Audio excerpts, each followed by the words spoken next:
Recently, Taiwan is once again experiencing mass dengue outbreaks. In fact, one of the virus hotspots is located in my neighborhood in Tainan. Just last week, there was an announcement posted on our community elevator stating that the government would be sending people to spray insecticides and that people should be on alert for dengue. With dengue around us, it is important for us to know what it is, or as some people say, to know your enemy. So today, we will first understand what dengue is as a virus. Next, we'll explore its implications on the real world.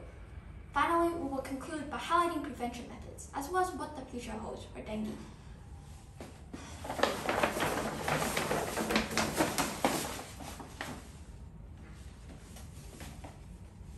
Dengue is classified by the World Health Organization as one of the top 10 threats to global health. This claim can be further backed by a long history with dengue. The first documented outbreak dates back to the year 1779. Up until now, various outbreaks have occurred. An example is in the year 1998, in which 52 countries reported a total of 120,000 cases. Following that, another noticeable outbreak was in the year 2001, in which countries in Central and South America reported a total of 650,000 cases. Taiwan is not excluded from this either. Our worst outbreak was in 2015, in which, as a small island, we accumulated a total of 43,783 cases. From what we can see, dengue recurs over time, and each time, more and more people are infected. Now that we have a brief understanding of the history of dengue, let us move on and find out what exactly it is. Dengue is a virus transmitted through mosquitoes defined by the white stripes on their bodies. Since mosquito habitats are in tropical areas, dengue recurs in places such as Southeast Asia, Western Pacific Islands, Latin America, Caribbean, and Taiwan. A mosquito can become infectious if they feed on an infected individual. They can also be infectious if their parents had it. A mosquito infects an individual by simply feeding on them. While feeding, virus escapes from the mosquito into the human body, therefore infecting the human. A way to think of this is that mosquitoes spread the virus, just like how paint spreads from our hands to objects we touch once we get our hands on them. Upon contacting dengue, most patients experience little to no symptoms and recover in a week of time. Yet, 1 out of 4 patients are symptomatic. Symptoms include fever at 40 degrees Celsius, vomiting, rash, muscle and joint pain, as well as pain behind the eyes. Sadly, this is not the worst case scenario. Symptoms can worsen and become life-threatening. 1 out of 20 patients with symptoms develop dengue hemorrhagic fever.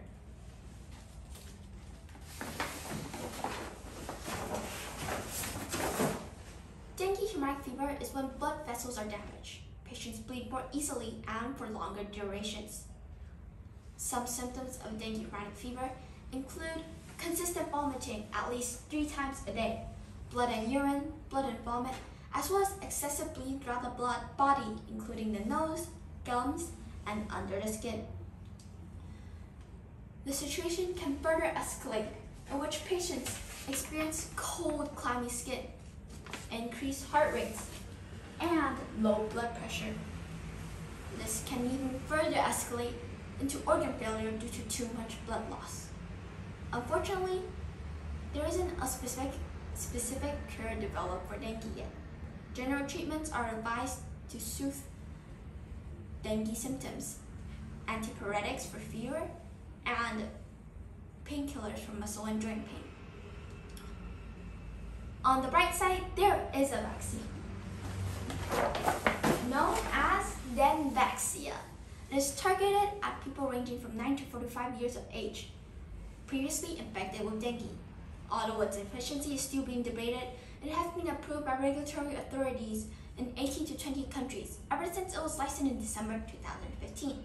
It's important to note that only older children are recommended to take it, as younger children are documented to have a higher risk of getting dengue fever upon receiving the vaccine.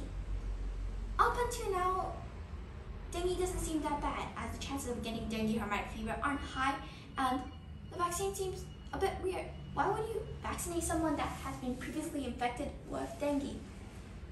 Well, you see, I left out a piece of crucial information.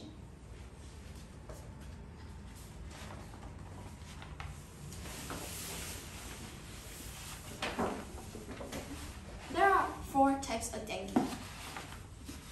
Upon contacting one type of dengue virus, the person and recovering from it, the person receives lifelong immunity against that type of virus.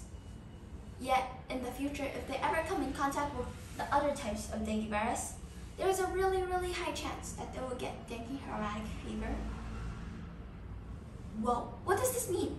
Well, here's an example. Let's say that our lady, Miss Purple, is out on a walk. Unfortunately, she gets bitten by a mosquito and gets dengue number 1. Fortunately for her, nothing happens. She doesn't have any symptoms, and the week goes by and she's fine, totally fine. Time skip. A few years later, dengue outbreak hits. This time, our lady Miss Purple gets infected again. This time, dengue number 3. But since she already contacted dengue number 1 before, the virus hits hard, it hits home. She gets dengue fever.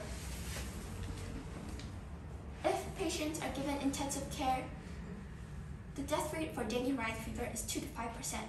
But if they are left unattended, the death rate soars up to 50%.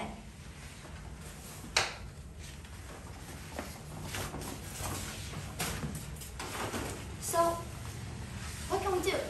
Well, the most efficient way and the most simple way is to simply not get bitten by mosquitoes.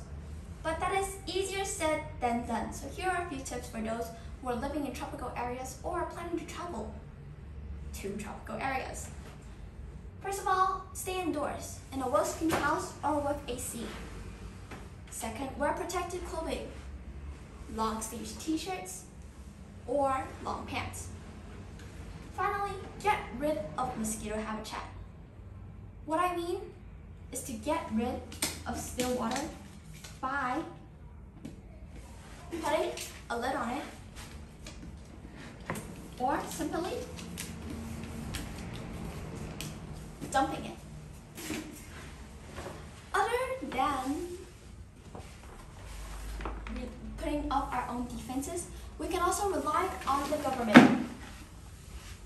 The government has been working to educate people on the prevention methods and dengue, specifically destroying mosquito habitat so that mosquitoes are not able to reproduce. Secondly, the Central Disease Center of Taiwan has been monitoring the spread of disease, and they have been sending 11 groups of 22 people each day to areas reported of dengue to spray insecticides. Looking to the future, there is hope for dengue. Scientists in Australia and Indonesia have been working to disrupt the reproductive process of mosquitoes. They have been injecting bacteria into mosquito eggs, breeding them before releasing them into the wild. These imposter mosquitoes meet with one of the wild and causing offspring to have the bacteria as well. The bacteria not only lessens the lifespan of the mosquitoes, it also decreases the amount of offspring they have. As of now, early results show that adults in areas where the imposter mosquitoes were released have 4 times less of a chance of contracting dengue fever. With our newly found weapon, we can say that a world without dengue is well within our grasp. Thank you.